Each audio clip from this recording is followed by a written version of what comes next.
In the first video, we've already discussed about two aspects, including personality and intelligence. In this video, we will have a look at the remaining parts, motivation, learning styles, and level. Let's start with motivation.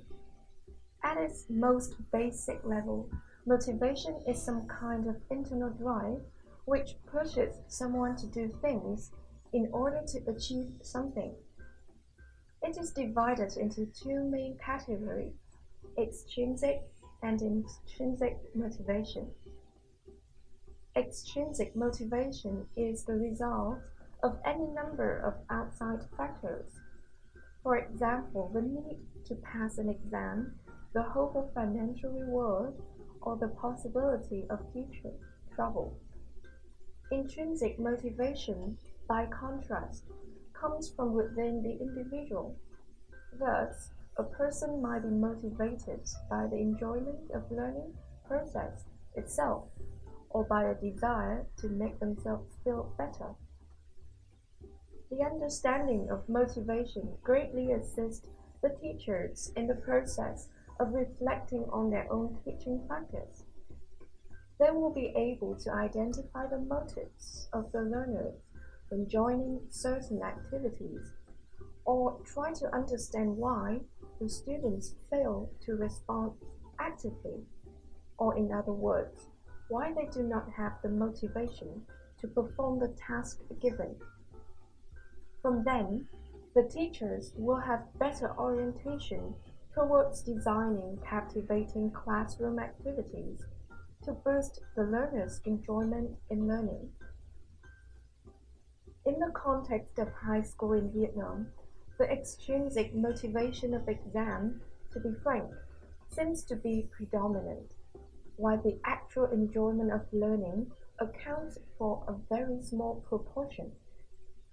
Although the case is shared elsewhere in the world, as testing and learning are two indispensable aspects that go together, we should not create too much pressure using the power of testing and assessment.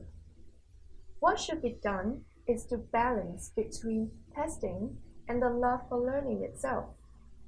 If teachers are well aware of these issues, we believe that each will come up with various measures to boost the learner's interest in learning. Regarding the next aspect, learning styles, some teachers have investigated individual differences in terms of learning styles, defined as an individual's natural, habitual, and preferred ways of absorbing, processing, and retaining new information and skills. We have all heard people say that they cannot learn something until they have seen it. They would fall into the group called visual learners. Others, who may be called auditory learners, seems to learn the best by ear. For others, referred to as kinesthetic learners, physically action such as miming or role play seems to help them learn better. These are referred to as perpetually based learning styles. Let's have a look at this short video to get more ideas of this concept.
Muted using Powtoon.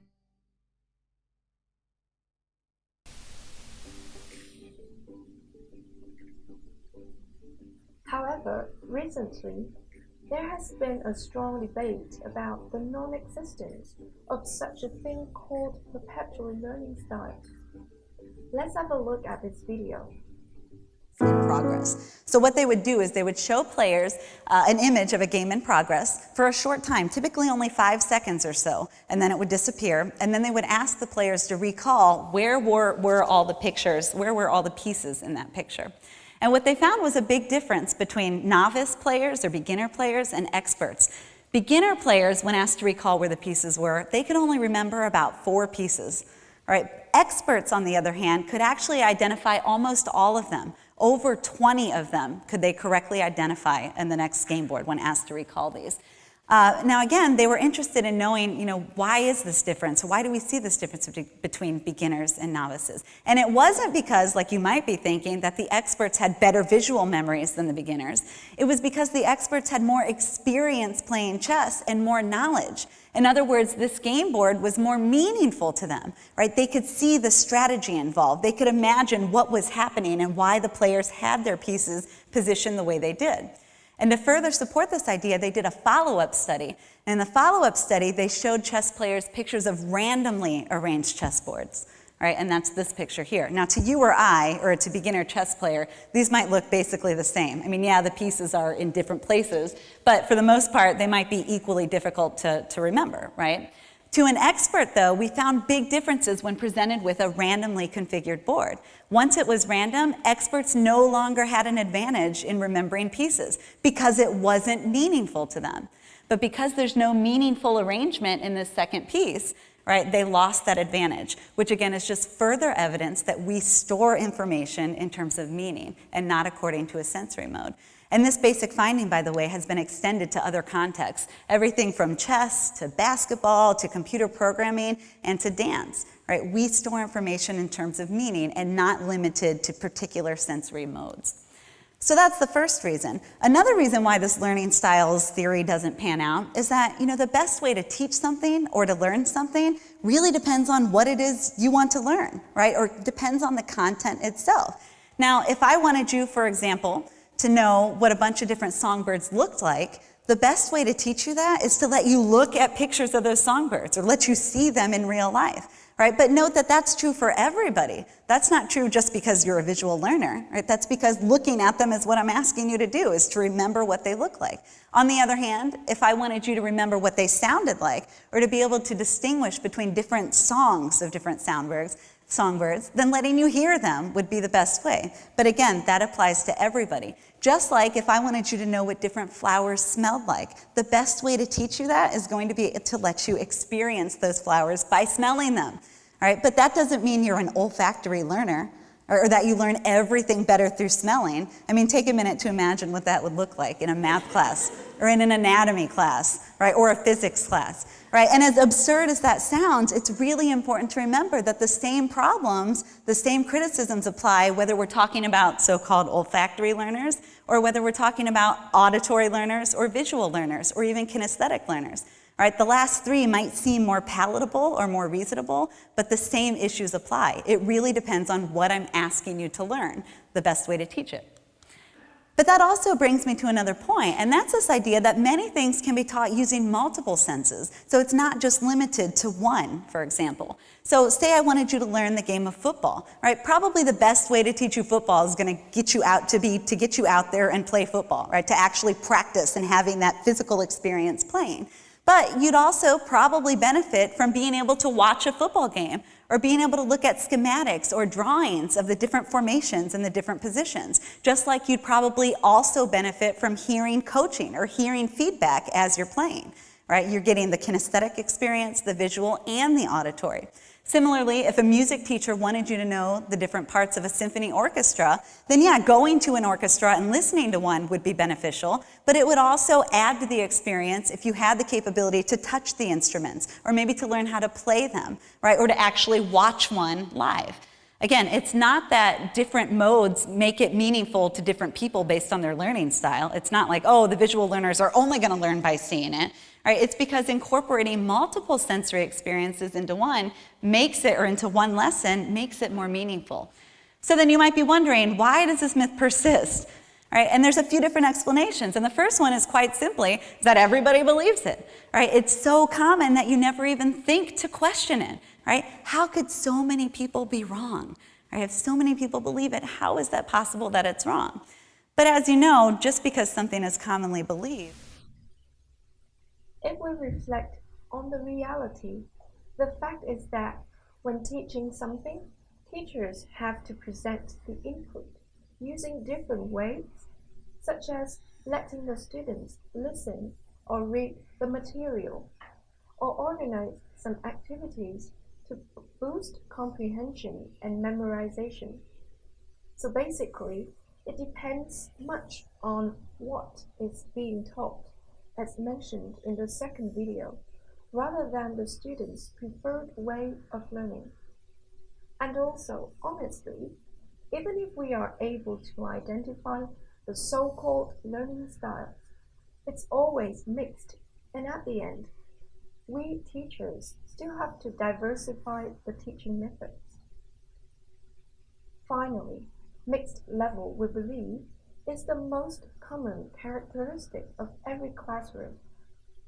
In language learning, the students are categorized into different levels in terms of language proficiency.